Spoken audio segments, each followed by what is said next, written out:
అనుగ్రహించిన కుమారులలో కనిష్ట కుమారులు రెవరెండ్ డాక్టర్ దైవారావు గారు తల్లిదండ్రుల అడుగుజాడల్లో సేవా మార్గములో నడుచుచు బాల్యము నుండి కూడా దేవుని యందు భయము కలిగి భక్తి కలిగి జీవించుచు తల్లిదండ్రులను ప్రేమించి పరిచర్య చేసి దేవుని దీవెన తల్లిదండ్రుల దీవెన అందుకొని ఇంత పెద్ద బైబిల్ మిషన్ సంస్థకు నేడు వైస్ ప్రెసిడెంట్ అయ్యగారుగా పనిచేయచ్చు ఉన్నారు.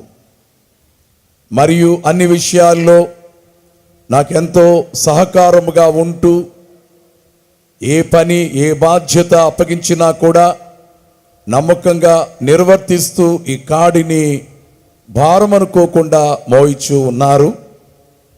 ఈరోజు మనకు మొదటి వర్తమానమును అందించడానికి గాను రెవరెండ్ డాక్టర్ దైవారావు అయ్య గారిని ప్రేమతో నేను ఆహ్వానిస్తూ ఈ సమయమును వారికి అప్పగించుచూ ఉన్నాము.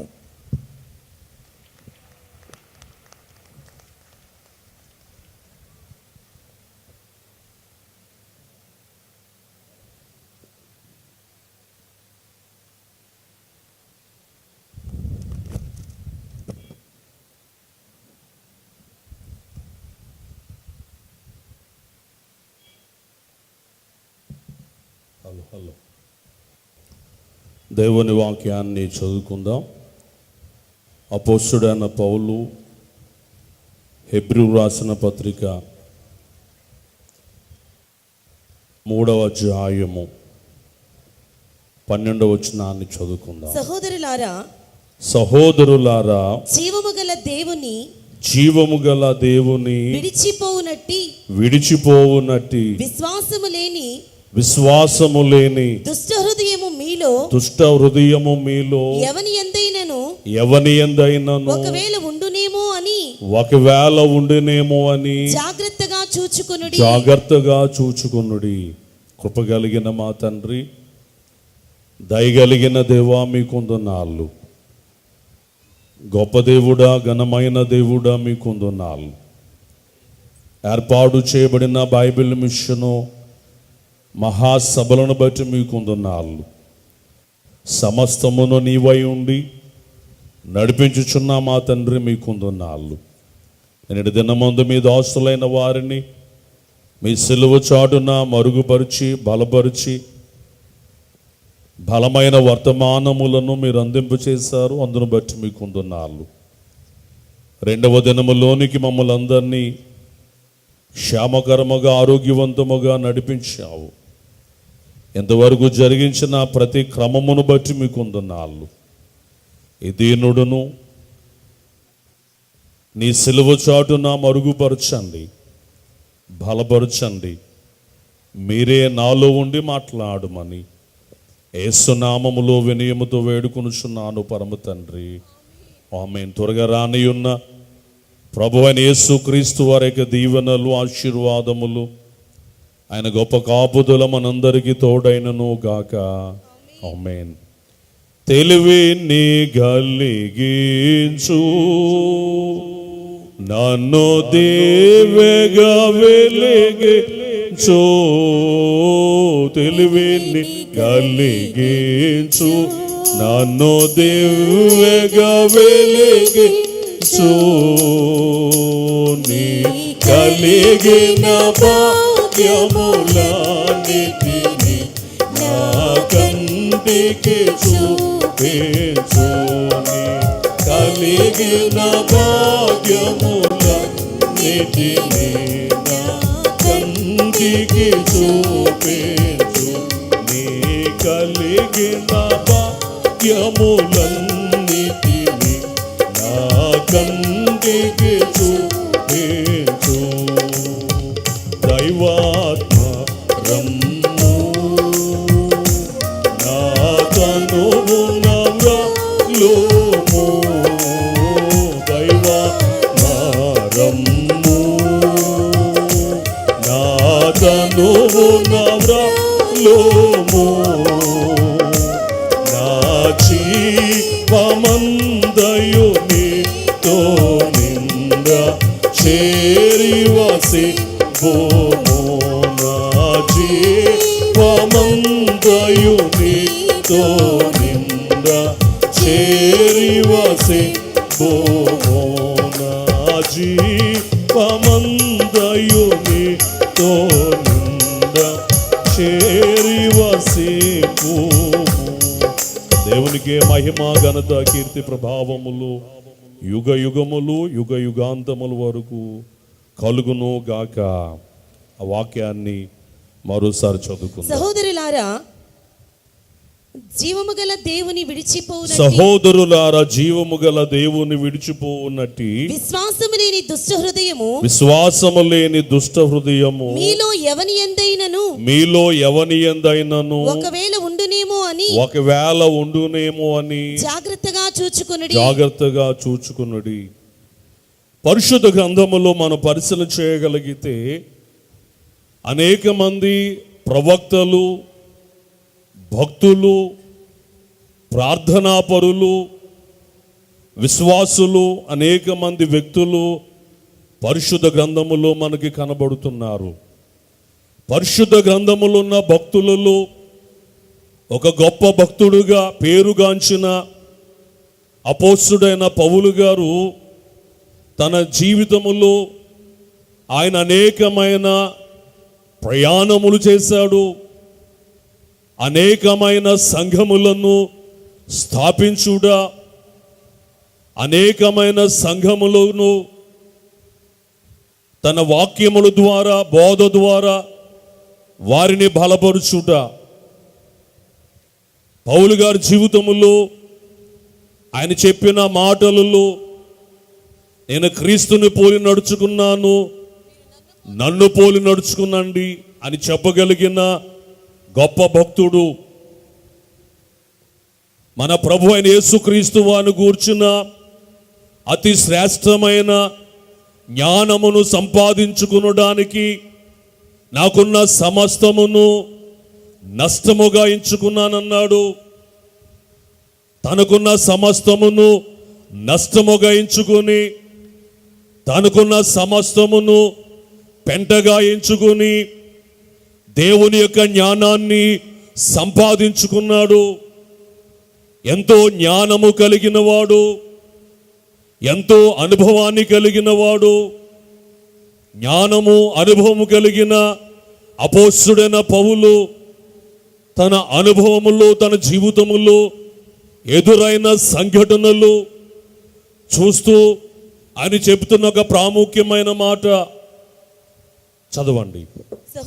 సహోదరులారా, జీవము గల దేవుని విడిచిపోవునట్టి విశ్వాసము లేని దుష్ట హృదయము మీలో ఎవని ఎందైనను ఒకవేళ ఉండునేమో అని జాగ్రత్తగా చూచుకునుడి. జాగ్రత్తగా చూచుకోమన్నాడు. దేని విషయములో అంటే జీవము కలిగిన దేవుడు. దేవుడు ఎవరంటే ఆయన జీవము కలిగిన వాడు.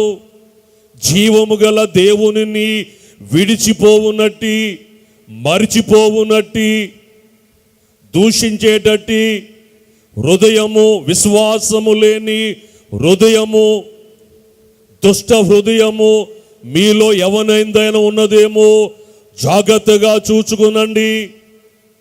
చాలామంది జీవితాలలో అనుకొనని విధముగా జరిగే సంఘటనలు, దుర్ఘటనలు, వారి జీవితములో సంభవించే ఆపదలు, శోధనలు, శ్రమలను బట్టి చాలామంది ప్రభువుని దూషించుట, విశ్వాసము నుండి తొలగిపోవుట, దేవునిని విడిచి లోకములో కలిసిపోవుట చాలామంది వ్యక్తుల సందర్భాల్లో మనం చూస్తున్నాము.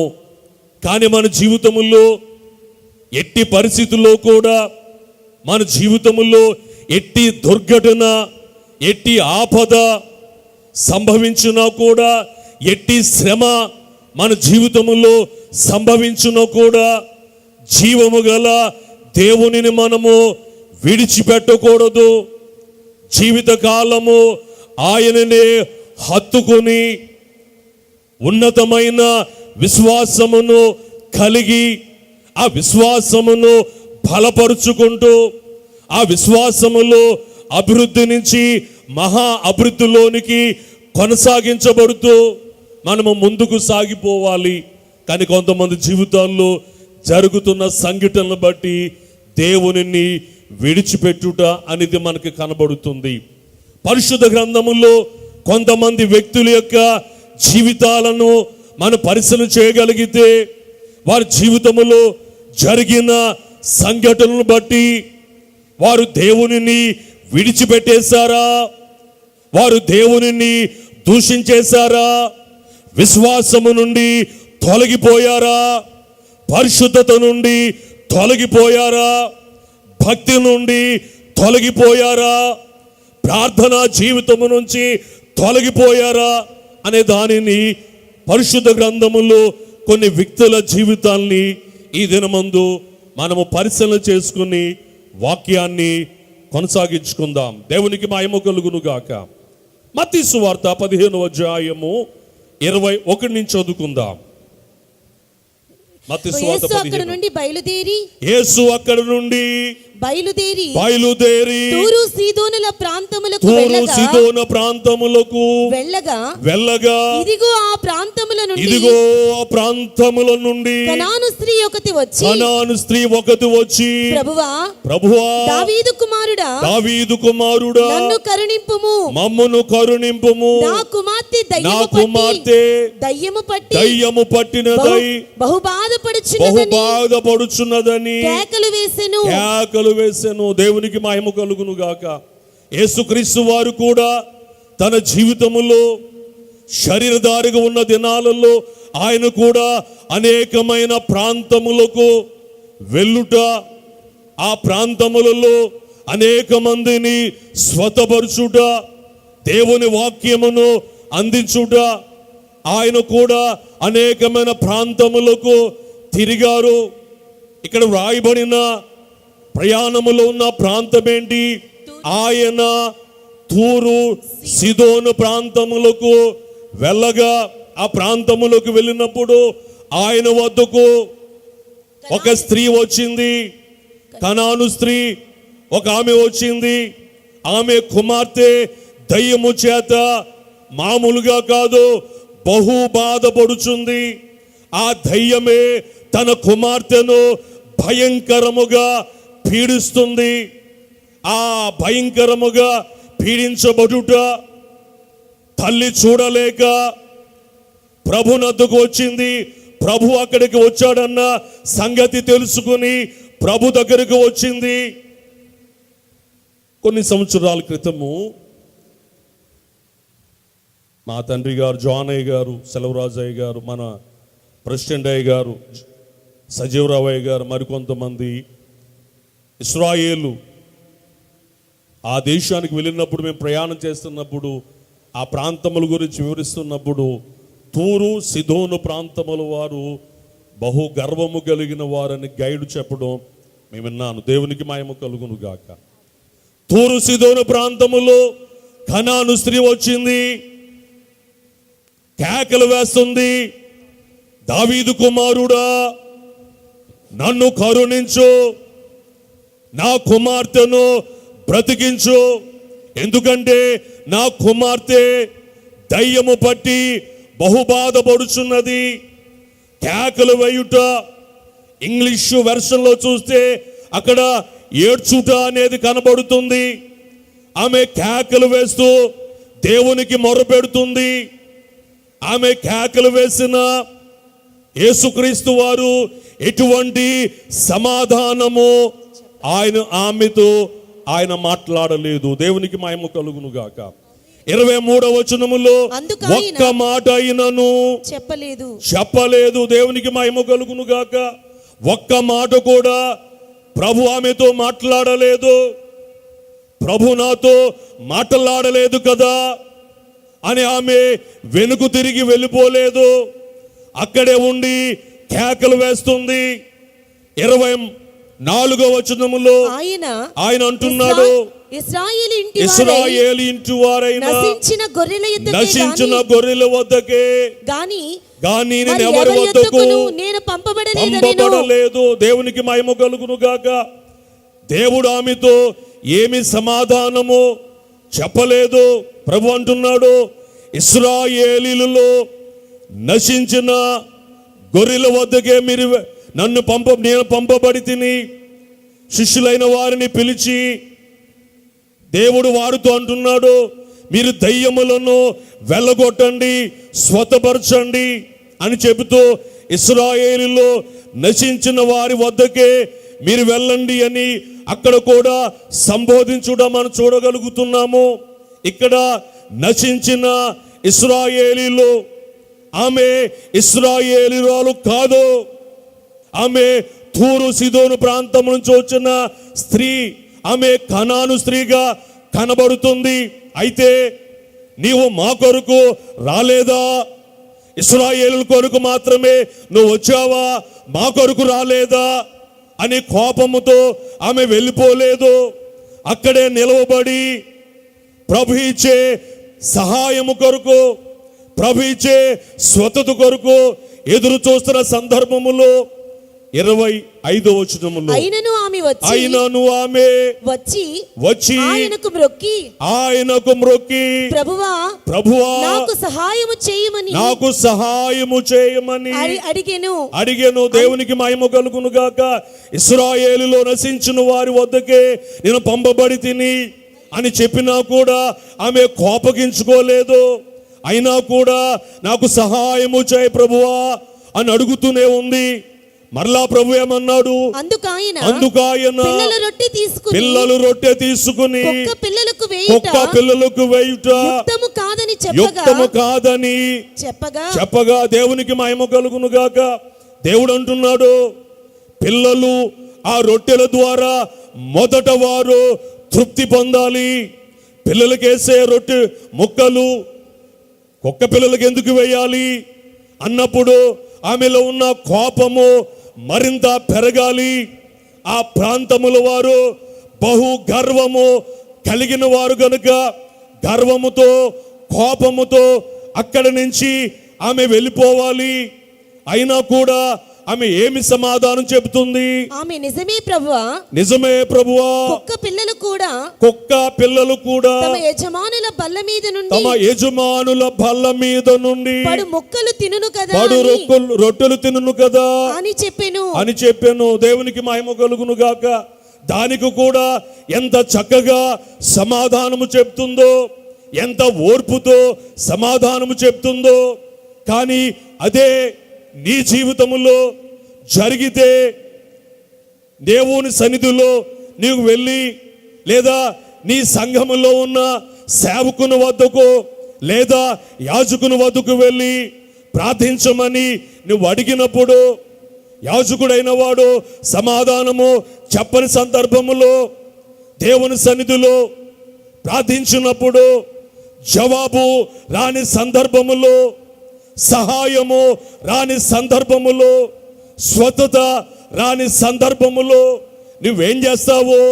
స్వతత రాలేదు కదా, సహాయము అందలేదు కదా, దేవుడు నా ప్రార్థన ఆలకించలేదు, యాజకులైన వారు నేను చెప్పిన ఈ అంశాన్ని వారు మనసును పెట్టుకోలేదు అని నువ్వు సంఘాన్ని విడిచిపెట్టేస్తావు.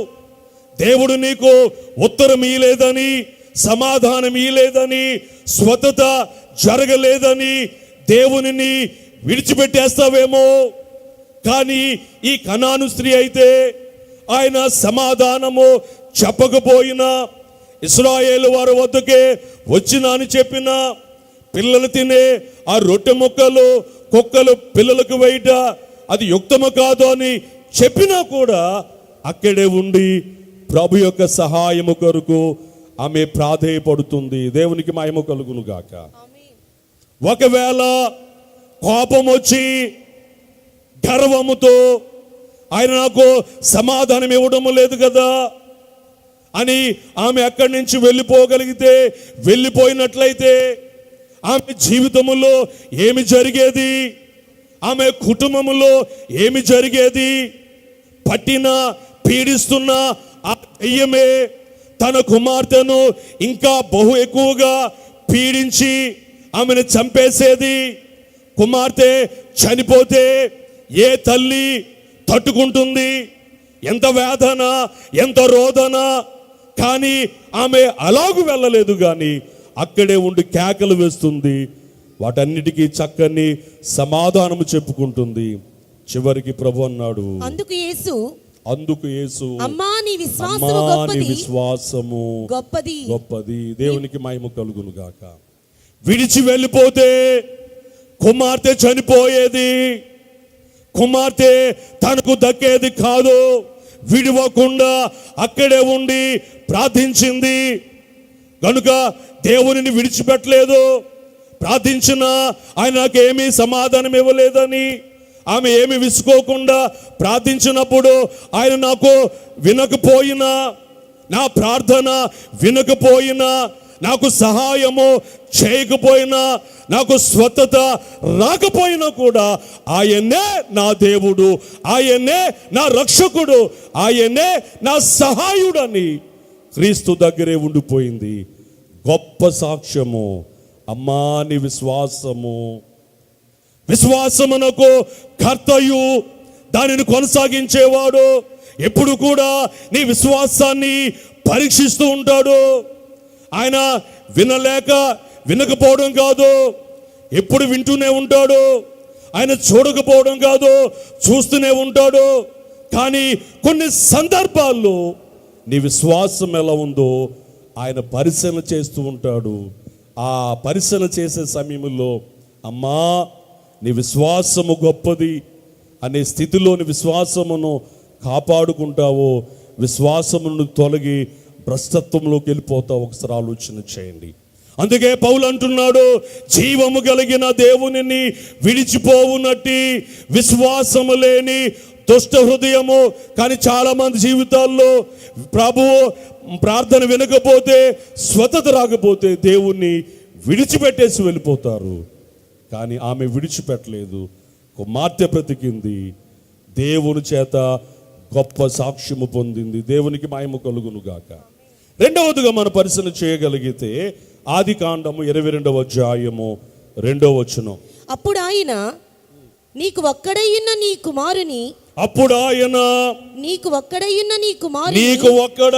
కుమారుని అనగా నీవు ప్రేమించిన ఇస్సాకును తీసుకుని మోరియా దేశమునకు వెళ్ళి అక్కడ నేను నీతో చెప్పబోవు పర్వతములలో ఒకదాని మీద దహన బలిగా అతనిని అర్పించుమని చెప్పాను. దేవునికి మహిమ కలుగును గాక. రెండవదిగా మనం పరిశీలన చేయగలిగితే విశ్వాసులకు తండ్రి అయిన అబ్రహాము గారు కనబడుతున్నాడు. సింధూరు వనములో ఎండవేళ అక్కడ కూర్చున్నప్పుడు 3 వ్యక్తులు వచ్చారు. ప్రభు అబ్రహాముతో మాట్లాడాడు, అబ్రహాము దేవునితో మాట్లాడాడు. అబ్రహాము దేవుని కొరకు చక్కని విందును సిద్ధము చేసి దేవునికి ఆతిథ్యం ఇచ్చాడు. ఆతిథ్యాన్ని తీసుకున్న దేవుడే అబ్రహామును దీవించాడు. నీకొక కుమారుడు పుడతాడు.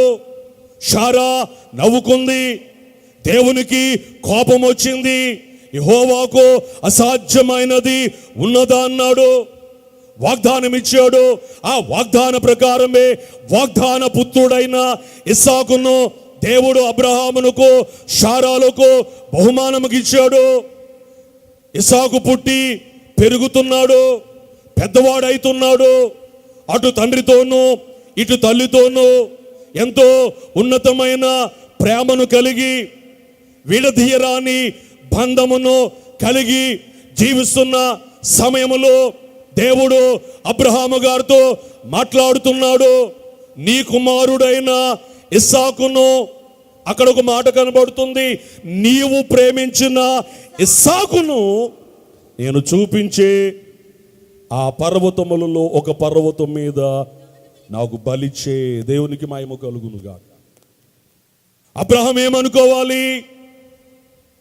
లేక లేక ఒక కొడుకును కుమారుని నాకు ఇచ్చావు, కుమారుని ఇచ్చింది తిరిగి తీసుకోవడానిక? నన్ను విశ్వాసులకు తండ్రిగా చేసింది, నన్ను స్నేహితుడా అని పిలిచింది నా కుమారుని తీసుకోవడానికేనా?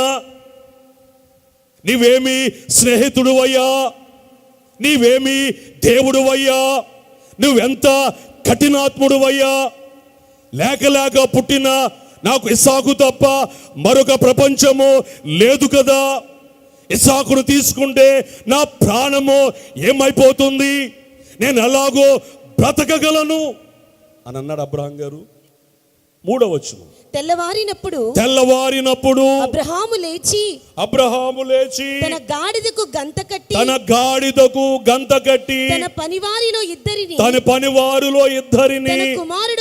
తన కుమారుడు ఇస్సాకును వెంట పెట్టుకుని దహన బలి కొరకు కట్టెలను చీల్చి లేచి దేవునికి మహిమ కలుగును గాక. 3వ వచనములో పరిశీలన చేయగలిగితే మరుసటి దినమే అబ్రహాము గారు తెల్లవారుజామున లేచాడు, తన 2 పనివారిని తీసుకున్నాడు, ఆ గాడిదకు గంత కట్టాడు, కట్టెలు తీసుకున్నాడు, కుమారుని తీసుకున్నాడు, బలివ్వడానికి వెళ్ళిపోతున్నాడు. దేవునికి మహిమ కలుగును గాక. మధ్యలో ఇస్సాకు మాట్లాడుతున్నాడు, నాన్న అన్నీ ఉన్నాయి కానీ దహన బలికి పశువేది అన్నప్పుడు తండ్రి మనసు పగిలిపోదా, ఏమైపోతుంది? అబ్రహాము యొక్క ప్రాణము ఇస్సాకుతో ముడివేసుకుని పెనవేసుకుని ఉంది. అయినా కూడా అబ్రహాము ఇస్సాకును తీసుకువెళ్తున్నాడు. తండ్రి అంటున్నాడు, నువ్వు ప్రేమించిన ఇస్సాకును. 10వ వచనం చదవండి. అప్పుడు అబ్రహాము తన కుమారుని వధించుటకు తన చెయ్యి చాపి కత్తి పట్టుకున్నాడు. దేవునికి మహిమ కలుగును గాక. అక్కడ పీఠం మీద కట్టెలు పేర్చాడు, ఇస్సాకును బంధించి ఆ కట్టెల మీద పెట్టాడు, ఇస్సాకును బలివ్వడానికి కత్తిని ఎత్తాడు. దేవునికి మహిమ కలుగును గాక. ఎందుకు అలా చేయగలిగాడు? దేవుడు అంటున్నాడు, నీవు ప్రేమించిన ఇస్సాకును. చాలా మంది అనుకోవచ్చు అబ్రహాము ఇస్సాకును ప్రేమించాడు, అది వాస్తవమే. కానీ అబ్రహాము ఇస్సాకును కంటే దేవునిని ఎక్కువగా ప్రేమించాడు. దేవునికి మహిమ కలుగును గాక. సంతోషము కలిగితే గట్టిగా చప్పట్లు కొట్టండి. అబ్రహాము గారు ఇస్సాకును కంటే ఎవరిని ఎక్కువగా ప్రేమించాడు?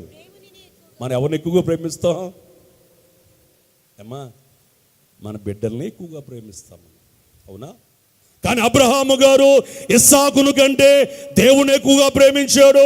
ఒకవేళ దేవుడు అబ్రహాముతో మాట్లాడిన దేవుడు మీతో కూడా మాట్లాడి నీ కుమారుని నాకు బలిచ్చే అని అన్నాడు అనుకోండి,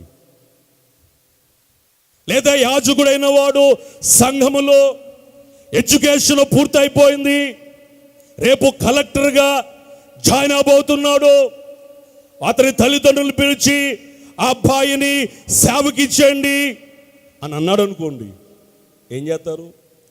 అబ్రహాము వలె తెల్లవారుజామున లేచి ఒక కారు కట్టించుకుని ఎక్కడికో పాస్టర్ గారికి తెలియనంత దూరంగా వెళ్ళిపోతారు. దేవునికి మహిమ కలుగునుగా. కానీ అబ్రహాము గారు అయితే అలాగ అనుకోలేదు. ఇస్సాకునిచ్చింది ఆయనే కదా, ఆయన ప్రేమించాడు, తీసుకువెళ్ళాడు. దేవుడు బలిని కోరేవాడు కాదు. దేవుడు నీ కొరకు ప్రాణమిస్తే నీ ప్రాణాన్ని ఆయన ఎందుకు కోరుతాడు?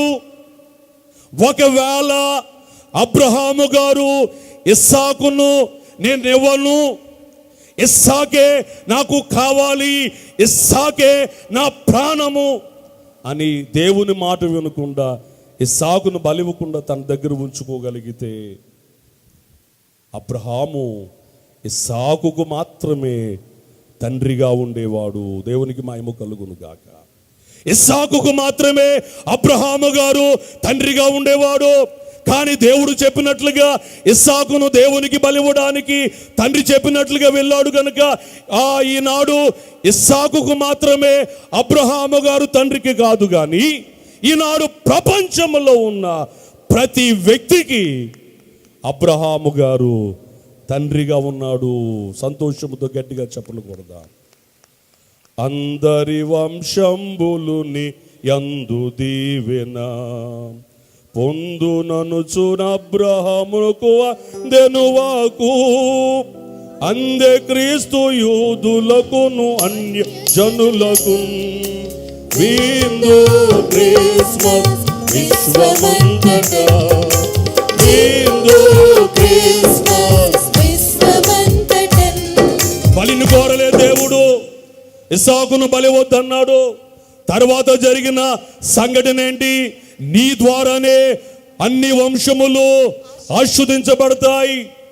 ఎంత ఉన్నతమైన స్థితి ఒకసారి చేయండి. అబ్రహాము దేవుడు చెప్పినట్లుగా తను ప్రేమించిన కుమారుని బలివ్వడానికి వెళ్ళాడు. తద్వారా ప్రపంచములో ఉన్న విశ్వాసులందరికీ తండ్రిగా ఉన్నాడు. జక్కయ్య ఇంటికి వెళ్ళాడు దేవుడు. జక్కయ్య దేవుడితో మాట్లాడాడు. చివరికి దేవుడు ఏమన్నాడు జక్కయ్యతోటి? జక్కయ్యను గురించి, ఇతడును అబ్రహాము కుమారుడే. లాజరు గారు దేవుడు ఏమన్నాడు?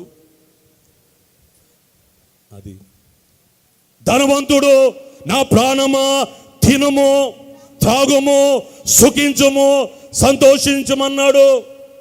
దేవునిని పూర్తిగా మర్చిపోయాడు. పాతాళములో ఉన్నాడు. యమయాతన పడుతున్నాడు. యమయాతన పడుతున్న ధనవంతుడు అబ్రహాముతో మాట్లాడుతున్నాడు. ఏమని? నా తండ్రివైన అబ్రహామా. అంటే ఆడు పాతాళంలో ఉన్నా ఎక్కడున్నా ఎక్కడున్నా కూడా అబ్రహాము విశ్వాసులకు తండ్రిగా ఉన్నాడు. దేవునికి మహిమ కలుగును గాక. ఇస్సాకును బలివ్వడానికి ఒప్పుకోకపోతే ఇస్సాకుకు మాత్రమే తండ్రిగా ఉండేవాడు. దేవుని మాట అబ్రహాము విన్నాడు గనుక విశ్వాసులందరికీ తండ్రిగా దేవుడు ఏర్పాటు చేశాడు. దేవునికి మహిమ కలుగును గాక. జీవము గల దేవుని విడిచిపోవునట్టి విశ్వాసము లేని దుష్ట హృదయము మీలో ఎవని ఎందైనా ఉన్నదేమో జాగ్రత్తగా చూసుకునండి. మనము దేవుడు మన జీవితంలో కార్యం అనేది ఆలస్యమైనప్పటికీ, ఆశీర్వాదం అనేది ఆలస్యమైనప్పటికీ, స్వతత అనేది ఆలస్యమైనప్పటికీ మనము దేవునిని విడిచిపెట్టకూడదు. అబ్రహాము దేవునిని విడిచిపెట్టలేదు. దేవునికి మహిమ కలుగును గాక. మూడవదిగా మనం పరిశీలన చేయగలిగితే ఆదికాండము 37వ అధ్యాయము మొదటి చదువుకుందాం. యాకోబు తన తండ్రి పరదేశవాసిగా ఉండిన కనాను దేశంలో నివసించెను. యాకోబు వంశావళి ఇది. దేవునికి మహిమ కలుగును గాక. 37వ అధ్యాయములో మనకి యోసేపు కనబడుతున్నాడు. యోసేపు ఫలించేడు కొమ్మ. యోసేపు జీవితములో మనం పరిశీలన చేయగలిగితే 7వ వచనము, అదేమనగా మనము చేనిలో పనలు కట్టుచుంటిమి నా పన లేచి నిలిచి ఉండగా మీ పనలు నా పనను చుట్టుకుని నా పనకు సాష్టాంగపడిన 10వ వచనం. అతడు తన తండ్రితోను 9 చదవండి. అతడు ఇంకొక కలకని తన సహోదరులకు తెలియచేసి ఇదిగో నేను మరి ఒక కల కంటిని అందులో సూర్య చంద్రులను 11 నక్షత్రములను నాకు సాష్టాంగపడినని చెప్పెను. దేవునికి మహిమ కలుగును గాక. భక్తులైన వారికి, ప్రవక్తలైన వారికి దేవుడు తాను జరిగే కార్యాలు కొంతమందికి దర్శనముల ద్వారా, కొంతమందికి స్వప్నముల ద్వారా, కొన్ని విధాలుగా దేవుడు తన ఉద్దేశమును, వాగ్దానములను తెలియపరచుట మనం చూడగలుగుతున్నాము. అయితే ఇక్కడ యోసేపుకు దేవుడిచ్చిన వాగ్దానము స్వప్నముల ద్వారా, కలల ద్వారా దేవుడు యోసేపుకు తన వాగ్దానమును తెలియపరిచాడు. మీ పనులు నా పనులను చుట్టుకుని నాకు సాష్టాంగ నమస్కారము చేసిందని, సూర్యచంద్రులు 11 నక్షత్రములు నాకు నమస్కారము చేశాయని 2 కలలు తన సహోదరులతోనూ తన తండ్రితోనూ చెప్పడం జరిగింది. యాకోబు గద్దించాడు కానీ ఆ మాటలు జ్ఞాపకం చేసుకున్నాడు. సహోదరులైతే ఆ కలలు విని యోసేపు మీద పగబట్టారు. దేవుడు ఏ రీతిగా నీకు వాగ్దానము చేసినా కూడా ఆ వాగ్దానమును నెరవేర్చేవాడుగా ఆయన మనకు కనబడుతున్నాడు. వాగ్దానముల గురించి మన తండ్రి గారు దేవదాసయ్య గారు బహుగా ప్రార్థన చేయండి అనే దాంట్లో చక్కగా వ్రాసారు. ఆయన పాడుకుందాం. వాగ్దానములు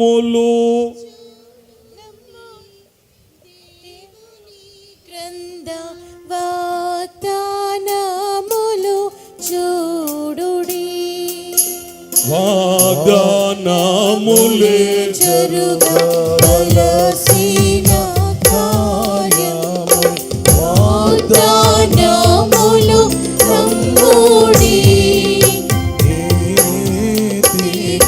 ప్రభువును సన్మానించుడి, ఈ రీతిగా ప్రభువును సన్మానించుడి.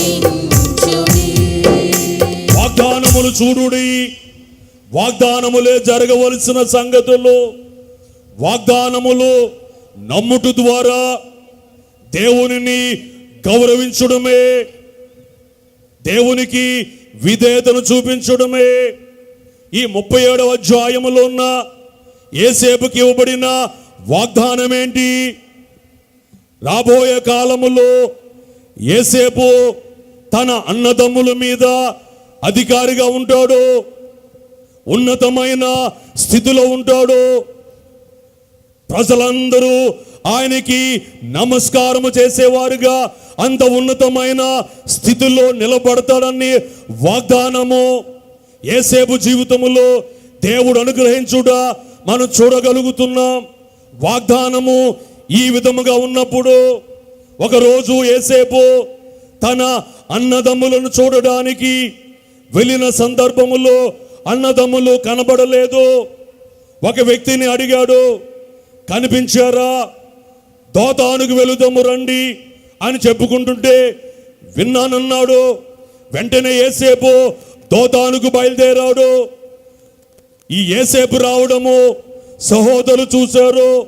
ఒరేయ్, కలలు కనేవాడు వస్తున్నాడు రా, వీడిని ఎలాగైనా చంపేయాలనుకున్నారు.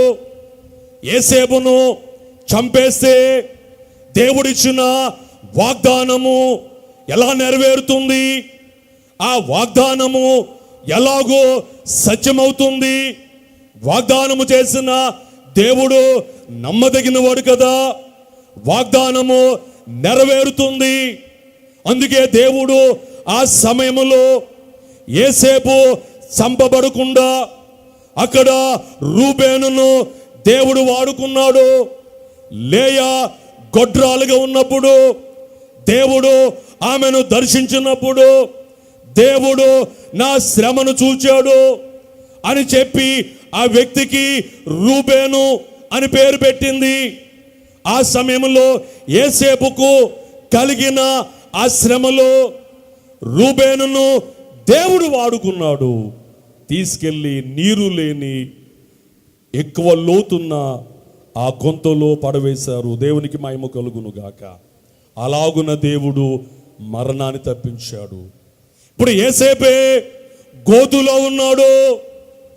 గోతులో ఉన్న సంగతి ఎవరికి తెలుసు? అన్నదమ్ములకు తప్ప మరొక వ్యక్తికి తెలిసే అవకాశమే లేదు.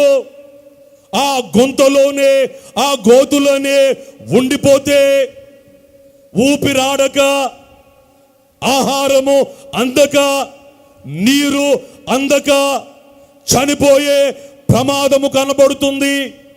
కొన్ని దినాల తర్వాత చూస్తే అక్కడ మనకి అస్థిపంజరమే కనబడుతుంది. అలా చనిపోతే వాగ్దానము, దేవుడిచ్చిన వాగ్దానము ఎలా నెరవేరుతుంది? కనుక వాగ్దానము నెరవేర్చబడవలసిందే.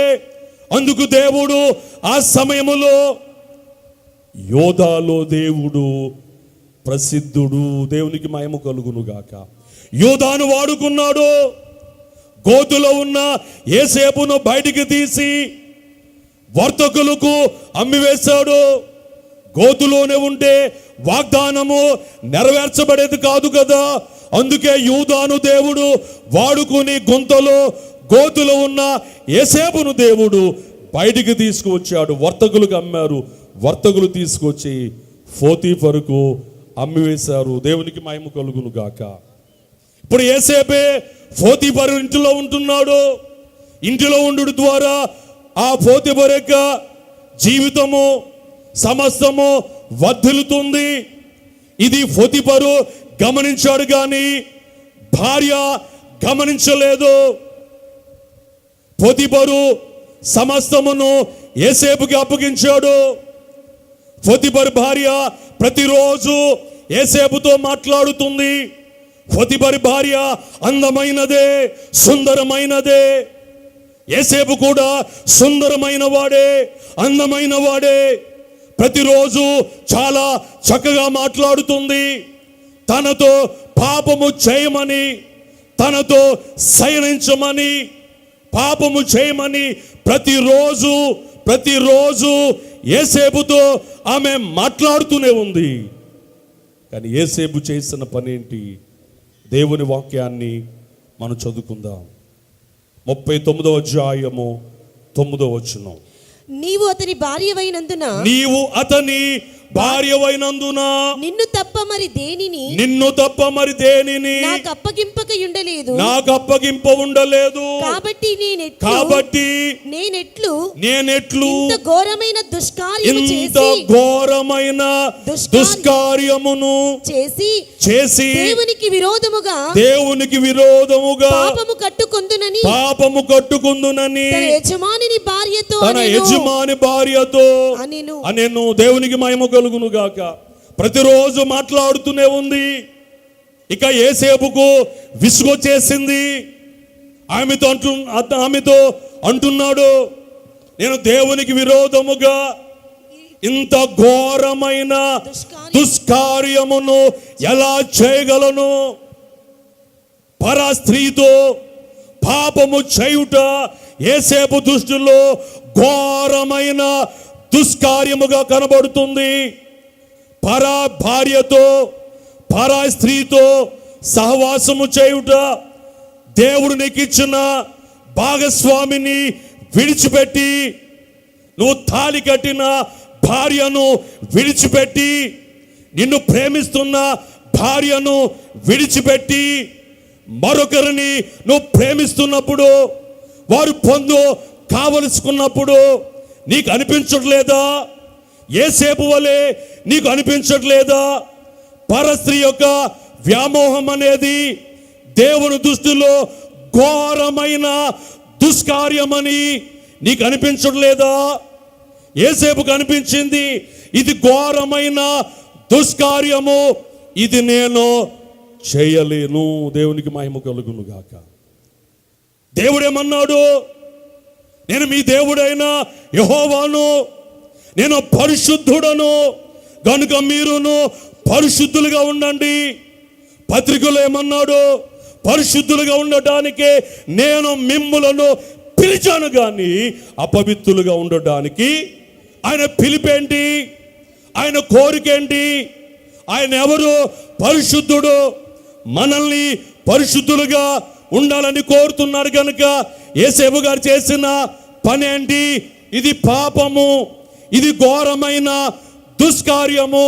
ఈ పాపము నేను చేయలేను, అపరిశుద్ధతను మూట కట్టుకోలేను, ఆయనే నా పరిశుద్ధుడని ఆ పాపము చేయడానికి ఒప్పుకోలేదు. దేవునికి మహిమ కలుగును గాక. ఈ సందర్భంలో యేసేపు ఒప్పుకోకపోవడం పొతిఫరు భార్యకి అవమానముగా తోచింది. నేను ఇంత అందంగా ఉంటానే, ఇంత ఎత్తు ఉంటానే, ఇంత సమస్తమును కలిగిన దానినే ఈనాడు నన్ను వద్దంటాడా? ఇది పాపం అంటాడా? ఇది దుష్కార్యం అంటాడా అని అవమానంగా భావించింది. మనోడు వచ్చాడు, మొదలెట్టింది. అయ్యగారు చెప్పేవారు, చాలామంది చెప్తారు, ఆడది అబద్ధం చెప్తే ఎలా ఉంటుందంట, గోడ కట్టినట్టు ఉంటుందంట. ఆడది అబద్ధం చెప్తే మనోడు ఇంకేం ఆలోచించడు, ఇంకా అర్థ పెట్టేస్తాడు అంతే, గొడవకి వెళ్ళిపోతాడు. దేవునికి మహిమ కలుగును కాక. భార్య చెప్పేసరికి అది నిజమని నమ్మేశాడు. తన కుటుంబము, తన వ్యాపారము అభివృద్ధి చెందడానికి యేసేపు కదా, యేసేపు ఇంత పాపం ఎలా చేస్తాడు అని ఆలోచించలేదు. అతన్ని తీసుకెళ్ళి జైల్లో పెట్టేశాడు. 20 వచనం. అతనిని పట్టుకుని రాజు ఖైదీలు బంధింపబడు చెరసాలలో వేయించెను. దేవునికి మహిమ కలుగును గాక. ఒకదాని వెంబడి ఒకటి యేసేపు జీవితంలో ఆ వాగ్దానము నెరవేర్చబడకుండా ఎన్నో అడ్డులు, ఆటంకాలు కనబడుతున్నాయి. వాగ్దానం అనేది కనుచూపు మేరలో కనబడకపోయినా కూడా యేసేపే తన పరిశుద్ధతను విడిచిపెట్టలేదు. వాగ్దానము కనుచూపు మేరలో కనబడకపోయినా కూడా దేవునిని దూషించలేదు. కడకు నన్ను చెరసాల్లో వేశారంటే, చెరసాల్లో ఉన్నాడు యేసేపు వేరే దేశంలో ఉన్నాడు. వేరే దేశంలో ఉన్నప్పుడు యేసేపును ఎవరు విడిపిస్తారు? ఏమ్మా, ఇక్కడ ఉంటేనే విడిపించడం కష్టమైపోతుంది. ఇతర దేశముల్లో ఎవరిని తెలియని ప్రజల మధ్య ఉన్నప్పుడు, చెరసాలలో ఉన్నప్పుడు యేసేపుని ఎవరు విడిపిస్తారు? దేవునికి మహిమ కలుగును గాక. నా అన్నవారు లేరే, నన్ను జైల్లో పెట్టించింది అధికారే కదా, ఇక నా జీవితం అంతా చెరసాలే, ఇదే జీవితాన్ని నేను జీవించి ముగించాలి అని అనుకోలేదు. వాగ్దానము చేసిన వాడు నమ్మదగిన వాడు, ఆ వాగ్దానము చేసిన వాడు గొప్పవాడని ఆ వాగ్దానము కొరకు ఎదురు చూచాడు.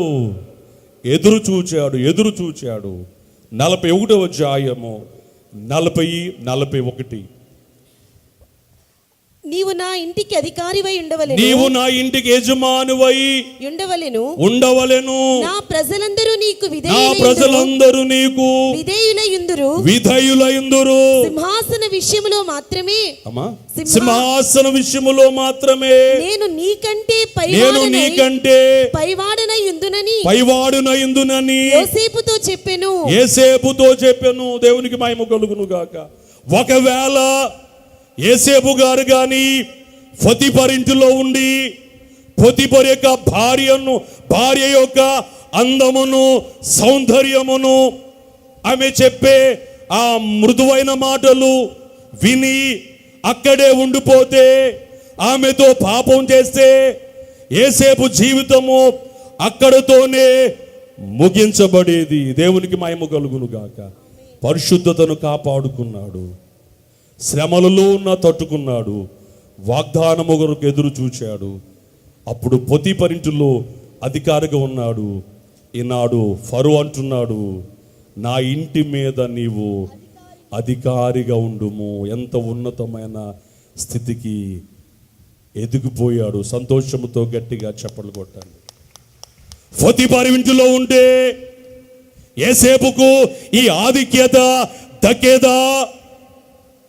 ఫరో ఇంటికి యజమానుడయ్యేవాడా? ఫరో అంతటి వాడయ్యేవాడా? యోసేపు యొక్క సెలవు లేకుండా ఎవడు కూడా చేతిని పైకెత్తడానికి, కాలు పైకెత్తడానికి వీరునంత అధికారము యోసేపుకు దేవుడు ఇతర దేశములు అనుగ్రహించాడు. దేవునికి మహిమ కలుగును గాక.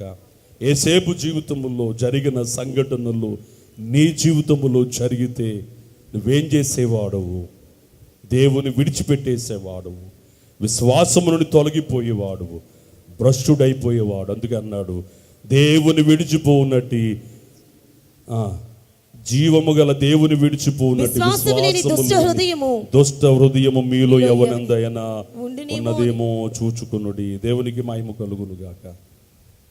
టైం దగ్గరికి వచ్చేస్తుంది. యోహాను సువార్త 11వ అధ్యాయము 3వ వచనం.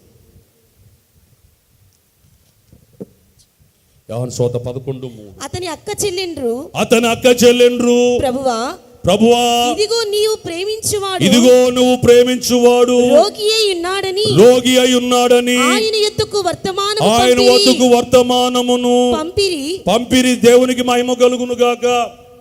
ఇక్కడ యేసుక్రీస్తు వారు శరీరధారకుడు దినాల్లో ఆయన ఎక్కడికి ఎక్కువగా వెళ్ళేవాడు? బేతనీకి వెళ్ళేవాడు.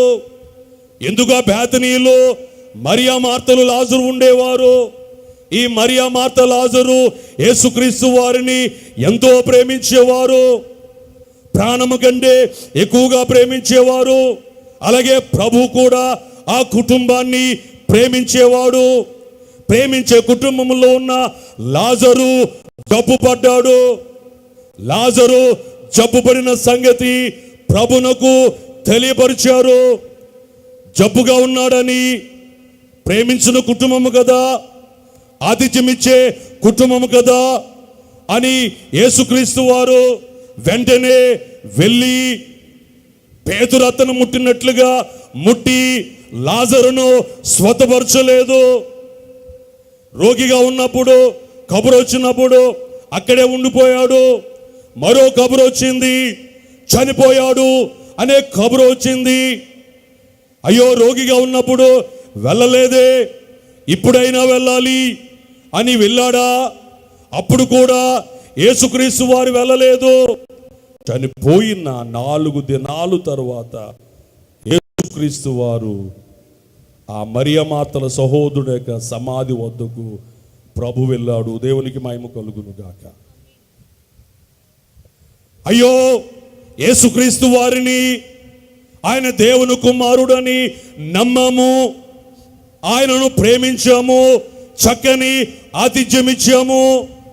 అయితే లాజరు జబ్బు పడితే రాలేదే, కనీసం చనిపోతే రాలేదే. ఈయన దేవుని కుమారుడేంటి? ఇంతవరకు అనవసరంగా ఆయనకు మనము ఆతిథ్యం ఇచ్చాము, అనవసరంగా ఆయన ప్రేమించి ఉంటాము. ఈయన దేవుని కుమారుడు కాదు, ఈయన ప్రేమ లేనివాడు, ఈయన కఠినుడు అని మరియ మార్తలు ప్రభుని వదిలేశారమ్మా? వదలలేదు. దేవునికి మహిమ కలుగును గాక. 37 వచనం చదవండి. 11:37. వారిలో కొందరు ఆ గుడ్డివాని కన్నులు తెరిచిన ఈయన ఇతనిని చావకుండా చేయలేడా అని చెప్పిరి. దేవునికి మహిమ కలుగును గాక. 19 ఏముందంటే, ఆమెను వాదార్చుటకు అనేక మంది మరియమాతల వద్దకు వచ్చారు. చనిపోయినప్పుడు చాలా మంది వాదార్చడానికి, పరామర్శించడానికి వచ్చినప్పుడు వారు అనేక విధాలుగా అనేకమైన వ్యతిరేకమైన మాటలు, జబ్బుగా ఉన్నప్పుడు ఎందుకు రాలేదు, పోనీ అప్పుడు రాలేదు అనుకోండి, చనిపోయినప్పుడైనా రావాలి కదా, ఇప్పుడు కూడా రాలేదేంటి అని అనేకమైన వ్యతిరేకమైన మాటలు మరియమాతలతో చెప్పి ఉంటారు. కానీ ఎన్ని మాటలు చెప్పినా, రోగిగా ఉన్నప్పుడు రాకపోయినా, చనిపోయినప్పుడు రాకపోయినా కూడా, అక్కడ 20 వచనం చదువుకుందాం. మార్త యేసు వచ్చుచున్నాడని విని ఆయనను ఎదుర్కొన వెళ్ళెను. 32 వచనం. అంతటా మరియా అంతటా మరియా యేసు ఉన్న చోటికి వచ్చి యేసు ఉన్న చోటికి వచ్చి దేవునికి మహిమ కలుగును గాక. జబ్బుతో ఉన్నప్పుడు రాలేదు, చనిపోయినప్పుడు రాలేదు, 4 దినాలైన తర్వాత ఇప్పుడు వస్తావా అని ప్రభుని వారు విడిచిపెట్టలేదు. ఆ గ్రామాన్ని విడిచిపెట్టి వెళ్ళిపోలేదు, లోకములో కలిసిపోలేదు. జబ్బుతో ఉన్నప్పుడు రాకపోయినా, చనిపోయినప్పుడు రాకపోయినా ఆయనే నా దేవుడు, ఆయనే నా రక్షకుడని ప్రభు రాగానే పరుగు పరుగున ప్రభు దగ్గరకు వచ్చారు. దేవునికి మహిమ కలుగును గాక. ఒకవేళ చనిపోయినప్పుడు రాలేదని, జబ్బుగా ఉన్నప్పుడు రాలేదని కోపగించి లోకములో కలిసిపోతే, ప్రభువుని విడిచిపెడితే ఏం జరిగేది? తమ్ముడు తిరిగి బ్రతికేవాడు కాదు, మట్టిలో కలిసిపోయేవాడు. కానీ వారు ప్రభువుని విడిచిపెట్టలేదు, ప్రభువుని అత్తుకున్నారు. ఏమి చేసినా, ఏమి చేయకపోయినా, ఏం జరిగినా జరగకపోయినా ఆయనే మా దేవుడు, ఆయనే మా రక్షకుడని ప్రభుతోనే ఉన్నారు. గనుక చనిపోయిన లాజరు తిరిగి దేవుడు లేపి సజీవుడుగా వారికి అప్పగించాడు. దేవునికి మహిమ కలుగును గాక. గట్టిగా చప్పలు కొడదా. నీవైతే ఏం చేసేవాడువు? పాస్టర్ గారు కానీ రాకపోతే, పొరపాటున వ్యాధి ఉన్నప్పుడు పాస్టర్ గారు రాకపోతే, కుటుంబంలో ఉన్న వ్యక్తి చనిపోయినప్పుడు పాస్టర్ గారు కానీ రాకపోతే నువ్వేం చేస్తావు? నెక్స్ట్ వీకే మరో సంఘం, మరో పాస్టర్ గారు. దేవునికి మహిమ కలుగును గాక. జీవము గల దేవుని విడిచిపోనట్టు విశ్వాసము లేని, చనిపోయినా కూడా రాకపోయినా కూడా ఆయనే ఆ దేవుడు రక్షకుడని ప్రభుతో ఉన్నారు కనుక చనిపోయిన లాజరును తిరిగి దేవుడు అప్పగించాడు. దేవునికి మహిమ కలుగును గాక. రూతు గ్రంథం 1వ అధ్యాయం 15 వచ్చాయి. ఇంకా వచ్చినా చదివించను, ఎందుకంటే నా టైము దగ్గరగా అయిపోయింది. రూతు 1:15-16. ఆమె ఇదిగో నీ తోడికోడలు జనుల యొద్దకును తన దేవుని యొద్దకును తిరిగిపోయినది. నీవును నీ తోడికోడలి వెంట వెంబడి వెళ్ళుమనెను. 16 వచ్చును. అందుకు రూతు నా వెంబడి రావద్దనియు నన్ను విడిచిపెట్టుమనియు నన్ను బ్రతిమాలుకునవద్దు, నీ వెళ్ళు చోటకే నేను వచ్చేదను, నీవు నివసించు చోటనే నేను నివసించేదను. నీ జనమే నా జనము, నీ దేవుడే నా దేవుడు. దేవునికి మహిమ కలుగును గాక. నయోమి మోయాబు దేశానికి వెళ్ళింది, తన కుమారులకు పెళ్లి చేసింది. కుమారులు చనిపోయారు. నయోమి మరల తిరిగి బెత్లెహేము వస్తుంది. వార్ఫా అత్తను ముద్దు పెట్టుకుని అక్కడే ఉండిపోయింది. రూతు నేను వస్తానంటుంది. నయోమి అంటుంది, వార్పా వలే, నీ తోడు కోళ్ళ వల్లే నువ్వు వెళ్ళిపో. కానీ రూత్ అంటుంది, నేను అలాగే వెళ్ళను, నీ జనమే నా జనము, నీ దేవుడే. రూతు గ్రంథములో ప్రాముఖ్యమైన వచనం ఏంటంటే, నీ దేవుడే నా దేవుడు. రూతు భాగస్వామిని కోల్పోయింది, భర్తను కోల్పోయింది.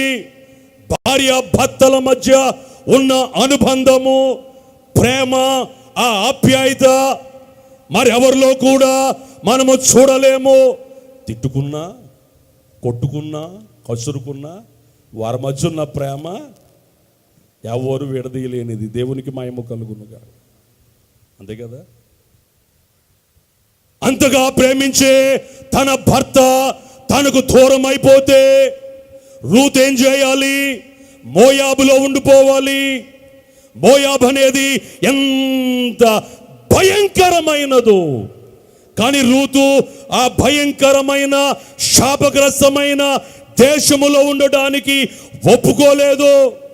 నీతోనే వస్తాను, నా భాగస్వామిని కోల్పోయినా కూడా ఆయనే ఆ దేవుడు. దేవునికి మహిమ కలుగును గాక. మా తండ్రి గారు జానయ్య గారు పాడేవారు.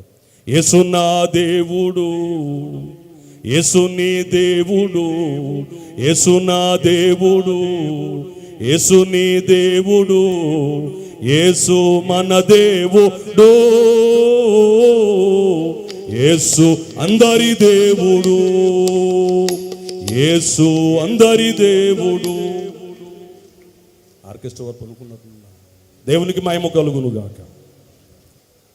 నా భాగస్వామి కోల్పోయిన ఆయనే నా దేవుడు. ఒకవేళ విడిచిపెడితే, మోయాబులు ఉండిపోతే, అక్కడ జనాంగముతో సహవాసము చేసి నశించిపోయేది, పాతాళ లోకమునకు దిగిపోయేది. కానీ నా దేవుడు ఆయనే వచ్చింది కనుక రూతు ఎంత గొప్ప వంశ వృక్షమైపోయిందో. యేసుక్రీస్తు వారు తల్లుల వరుసలోనికి రూతు వచ్చేసింది. రూతు 4వ అధ్యాయంలో చివరిలో చదివితే అక్కడ వంశావళి కనబడుతుంది. పెరెస్ వంశావళి చాలా అక్కడ అంతా మనకి టైం లేదు. యెషయాను కన్నా యెషయా దావీదును కనేను. ఆ దావీదు వంశములోంచే ప్రభు మన మధ్యకు వచ్చారు. దేవునికి మహిమ కలుగును గాక. చాలా అంశాలు ఉన్నాయి. యోబు గ్రంథం 1వ అధ్యాయము 13 నుంచి. యోబు 1:13. ఒక దినమున యోబు కుమారును కుమార్తెలను తమ అన్న ఇంట భోజనము చేయుచు, తన అందరింట భోజనము చేయుచు, ద్రాక్షారసము పానము చేయుచుండగా. చాలండి, ఇక్కడ భక్తుడైన యోబు కనబడుతున్నాడు. యోబును గురించిన సాక్ష్యము చాలా గొప్పది. ఎందుకంటే సాక్ష్యం ఇచ్చింది దేవుడు. సాతాను దగ్గర దేవుడు సాక్ష్యం ఇచ్చాడు. దేవునికి మహిమ కలుగును గాక.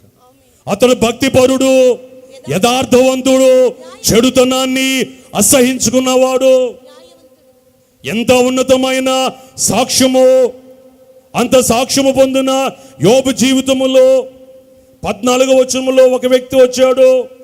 అక్కడ వచనములో ఎద్దులు గాడిదలు వాటి సమీపమున షెబాయీలు వాటి మీద పడి వాటిని పట్టుకుని పోయి ఖడ్గముతో పనివారిని హతము చేసి ఎద్దులు గాడిదలు పోయాయి. 16లో గొర్రెలు పనివారు పైనుంచి అగ్ని వచ్చి వాడిని కాల్చివేసింది. 17లో ఒంటిల మీద పడి ఖడ్గము చేత పనివారిని చంపేశారు. 19వ వచనములో కుమారులు కుమార్తెలు అందరూ కూడా చనిపోయారు. భార్య వ్యతిరేకమైపోయింది, స్నేహితులు చనిపోయారు, ఆరోగ్యము పాడైపోయింది. రాజా సౌదాన్ని విడిచిపెట్టాడు, పెంటలో కూర్చున్నాడు. శరీరం అంతా కురుపులు, గోలుతో గోకున్నాడు. గోలన్నీ అరిగిపోయాయి. గోలు లేకపోవడము ద్వారా, దురద విపరీతము ఉండడం ద్వారా చిల్ల పెంకులు తీసుకున్నాడు. ఆ చిల్ల పెంకులతో శరీరాన్ని గోకుతుంటే అక్కడ బాధ అధికముగా కనబడుతుంది. అసలు యోబుకున్న శ్రమ సామాన్యమైనది కాదు. మన తండ్రి గారు దావుదస్సయ్య గారు యోబును గురించి ఒక కీర్తన వ్రాసారంటే యోబుకున్న శ్రమ ఎంత భయంకరమైనదో. దేవునికి మహిమ కలుగునుగా. సర్వం కోల్పోయాడు, నిస్సహాయుడుగా ఉన్నాడు. ఆస్తి కోల్పోయాడు, బిడ్డలు కోల్పోయాడు, భార్య వ్యతిరేకమైపోయింది, స్నేహితులు దూరం అయిపోయారు. అయినా కూడా యోబు దేవునిని విడిచిపెట్టలేదు. అయ్యగారు పాడిన కీర్తనలో చక్కని కీర్తన మనకి కనబడుతుంది. విజయుడు యోబును రుజువు చేయనై రుజున మీతికిడే సెలవు. విజయుడు యోబును రుజువు చేయనై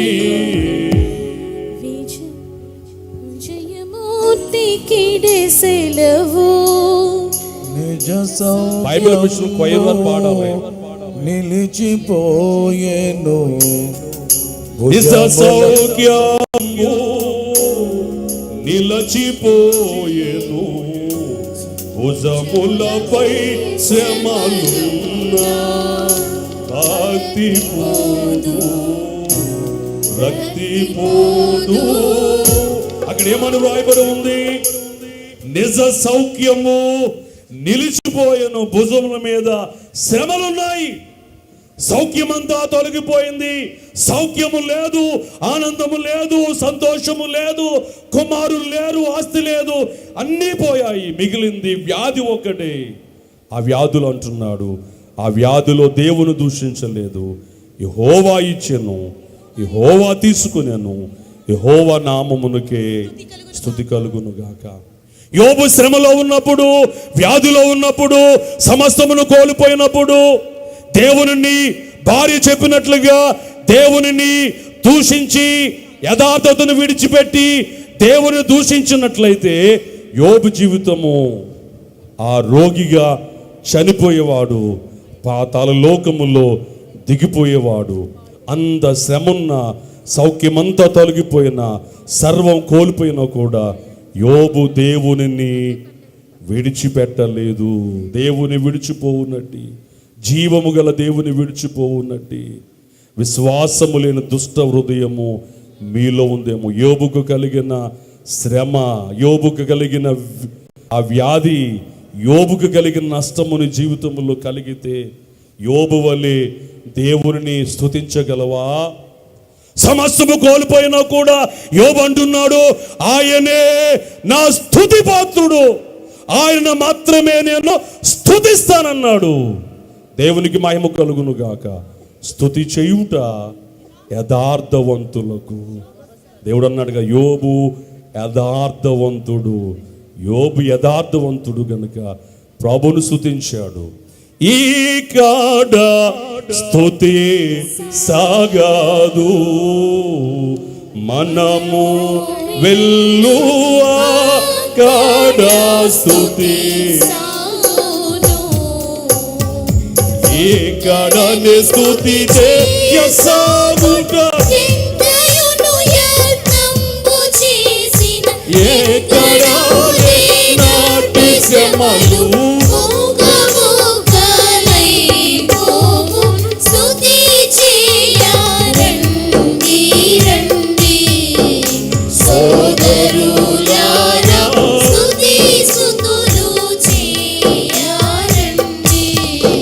స్తుతి సాగదు. కానీ ఇక్కడనే స్తుతి చేస్తే ఎక్కడా లేనటి శ్రమలు ముక్కలైపోతున్నట్లుగా యోబు జీవితంలో సర్వము కోల్పోయినా కూడా యోబు స్తుతించడం మొదలు పెట్టాడు. ఎక్కడా లేనటి శ్రమలు ముక్కలైపోయాయి. ఏదైతే కోల్పోయాడో కోల్పోయిన దానికంటే రెట్టింపు దేవుడు యోబుకి ఇచ్చాడు. సంతోషంతో గట్టిగా చప్పట్లు కొట్టండి. దేవుని దూషించి విడిచిపెట్టేస్తే యోబు రెట్టింపు పొందగలడా? పొందలేడు. నీవు కూడా దేవునిని విడిచిపెట్టవద్దు. విశ్వాసముతో దేవుని స్తుతిస్తూ ముందుకు సాగిపోవాలి. అలాగే షడ్రకు మేషకు అబేద్నెగోలు జీవితంలో పరిశీలన చేయగలిగితే, మీరు విగ్రహానికి మొక్కండి, పూజించండి, నమస్కరించండి అన్న సమయంలో వారేమన్నారు? అక్కడ కానీ సేవించకపోతే, ప్రతిమకు నమస్కారం చేయకపోతే వారిని తీసుకువెళ్ళి అగ్నిగుండములో పడవేస్తారు. అందుకు వారు ఏమంటున్నారు? మేము సేవించుచున్న దేవుడు మండుచున్న వేడిమి గల ఈ అగ్నిగుండము నుంచి మమ్మలను తప్పించి రక్షించుటకు సమర్థుడు.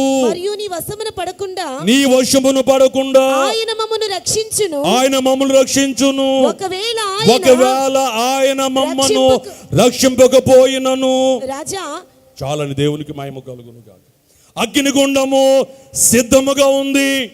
వీరేమంటున్నారు? మేము సేవించుచున్న దేవుడు ఆ అగ్నిగుండము నుంచి తప్పించగలిగిన సమర్థుడు. దేవునికి మహిమ కలుగును గాక. మేము మాత్రం సేవించమన్నప్పుడు అగ్నిగుండాన్ని 7 చేశారు. దేవునికి మహిమ కలుగును గాక. అగ్నిగుండములో పడవేసిన ఒకవేళ దేవుడు మమ్మల్ని రక్షింపకపోయినా కూడా ఆ ప్రతిమకు నమస్కారము చేయము అంటే అర్థం ఏంటంటే ఆయనే సమర్థుడు. ఒకవేళ రక్షించకపోయినా ఆయనే మా దేవుడు. దేవునికి మహిమ కలుగును గాక. అగ్నిగుండములోంచి రక్షించకపోయినా ఆయనే మా దేవుడు. దేవునికి మహిమ కలుగును గాక.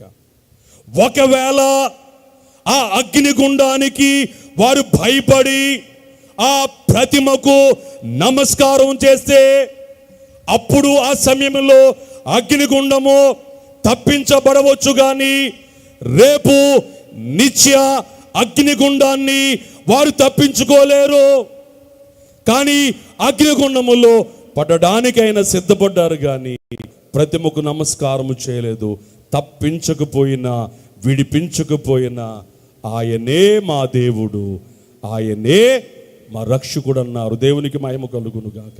రేపు కలగబోయే ఇటువంటి శ్రమలు వచ్చినప్పుడు కూడా నువ్వు షడ్రకు మేషకు అబేద్నెగోల వలె శ్రమలు వచ్చినా, శ్రమలు ఎక్కువైపోయినా కూడా శ్రమల ద్వారా మరణము కలుగుతుంది అని తెలిసినా కూడా ఆయనను నీవు విడిచిపెట్టకూడదు. దేవునికి మహిమ కలుగును గాక.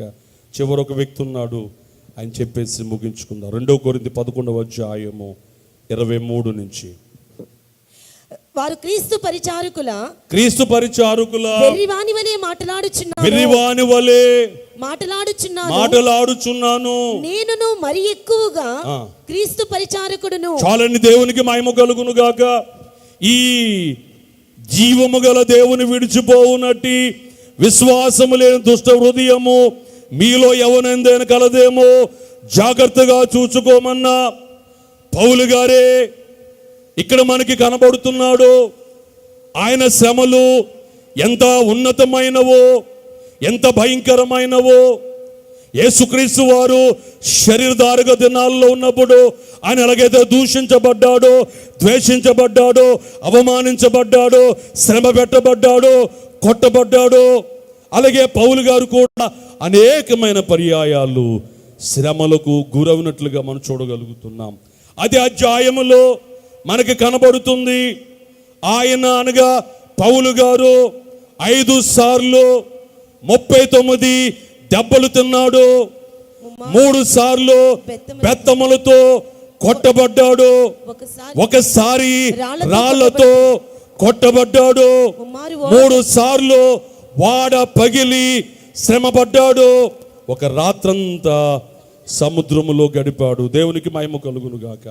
26-27 వచనాలు చదవండి. అనేక పర్యాయములు ప్రయాణములలోను నదుల వలనైనా ఆపదలలోను దొంగల వలనైనా ఆపదలలోను నా స్వజన వలనైనా ఆపదలలోను అన్యజనుల వలనైనా ఆపదలలోను పట్టణముల ఆపదలలోను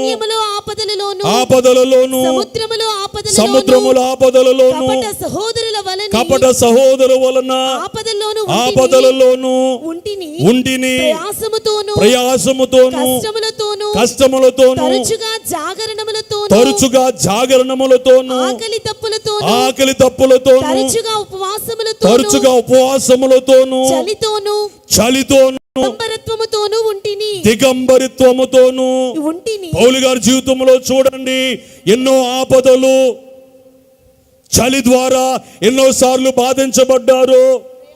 ఆహారము లేకుండా ఎన్నోసార్లు ఆహారముతో, ఆ ఆకలి తప్పులతో వారు రోజులు గడిపారు. కొన్ని పర్యాయాలు దిగంబరత్వము ఎంత భయంకరమో చూడండి. దిగంబరత్వం అంటే బట్టలు లేకుండా దిగంబరత్వముతో జీవించారు. ఆకలి తప్పులు, ఉపవాసాలు, జాగరణలు, చలి, అవమానాలు, నిందలు, ఎన్నో శ్రమలతో కూడిన జీవితము అపోస్తుడైన పౌలు గారి జీవితంలో కనబడుతుంది. పౌలు గారు ఒకవేళ నేను సౌలుగా ఉన్నప్పుడే నా జీవితం బాగుంది, అప్పుడే సుఖంగా ఉన్నాను, సౌఖ్యంగా ఉన్నాను, అప్పుడే నాకు అధికారం ఉంది, అప్పుడే నేనంటే అందరూ భయపడేవారు, అందరూ నాకు గౌరవించేవారు, అప్పుడు సమృద్ధి అయిన భోజనము, చక్కని వస్త్రాలు, చక్కని వసతి ఎన్నో రకాలుగా ఉండును. కానీ ఇప్పుడేంటి, అన్ని పోయాయే.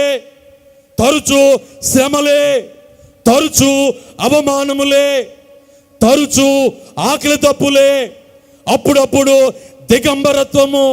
ఈ బ్రతుకేంటి? ఈ అవమానములతో కూడిన ఈ బ్రతుకేంటి?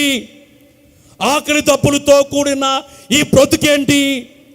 దిగంబరత్వంతో కూడిన ఈ బ్రతుకేంటి?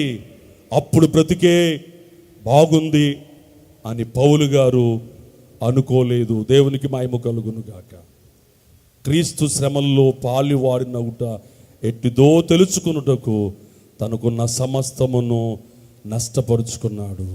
ఎన్ని శ్రమలు వచ్చినా, ఎన్ని నిందలు వచ్చినా, ఎన్నిసార్లు కొట్టినా, ఎన్నిసార్లు చెరసాలలో వేసినా, అన్నము లేకపోయినా, బట్టలు లేకపోయినా, చలితో బాధించబడినా కూడా ఆయనే నా దేవుడు, ఆయనే నా రక్షకుడు, ఆయనే నా సహాయకుడు అని చివరికి ప్రభు కొరకు అత సాక్షి అయిపోయాడు. దేవునికి మహిమ కలుగును గాక. జానయ్య గారి జీవితంలో ఎంతో నమ్మకముగా బైబిల్ మిషన్ ప్రెసిడెంట్గా పనిచేశారు. ఒక్క రూపాయి కూడా తీసుకోలేదు, ఒక్క రూపాయి కూడా ఆశించలేదు. కానీ చివరికి ఏం జరిగింది? జానయ్య గారిని, సజీవరావయ్య గారిని విడిచిపెట్టేశారు, త్రోసివేశారు.